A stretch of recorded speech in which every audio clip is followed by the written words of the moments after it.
Social মিডিয়াতে অন্যের জীবন দেখে আফসোস করার কিছু নাই। মানুষ সোশ্যাল মিডিয়াতে ওইটাই পোস্ট করে যেটা তার সবচেয়ে বেস্ট বা ভালোটা। আর যারা বিদেশে থাকে তাদের সুন্দর ভিডিও বা ছবি দেখে কষ্ট পাওয়ার কিছু নাই, এটা মনে করার কিছু নাই যে তারা স্বর্গে থাকে। আপনারা ওইটাই দেখেন যেটা আপনাদেরকে দেখার জন্য আমরা অ্যালাউ করি।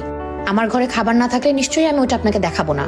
সারাদিন কাজ করার পর ক্ষুধা পেটে বাসায় আসার পর যখন কোনো খাবার থাকে না, রান্না করার পর আরো 2 ঘন্টা ওয়েট করতে হয় খাবারের জন্য, এই কষ্টটা শুধু তারাই বোঝে যারা বিদেশে থাকে। আর দেশে ওই প্রিন্সেসের জীবনটা ফেলে যখন মানুষ বিদেশে আসে তখনই বাস্তবতাটা হারে হারে টের পায়। আর যারা বিদেশে থাকে তাদের যে কি কষ্ট, ঘরে বাইরে সমান তালে কাজ করতে হয়, এটা আপনি যতক্ষণ না পর্যন্ত বিদেশে আসবেন ততক্ষণ পর্যন্ত আপনাকে বোঝানো সম্ভব না। আর সারা সপ্তাহ ঘরে বাইরে কামলা দেওয়ার পর যখন উইকেন্ডে একদিন আপনি ঘুরতে যাবেন, ওই একটা ছবি বা ওই একটা ভিডিও দেখে মানুষ মনে করবে, বাহ, উনি তো মনে হয় স্বর্গে থাকেন, একটা প্রিন্সেসের জীবন।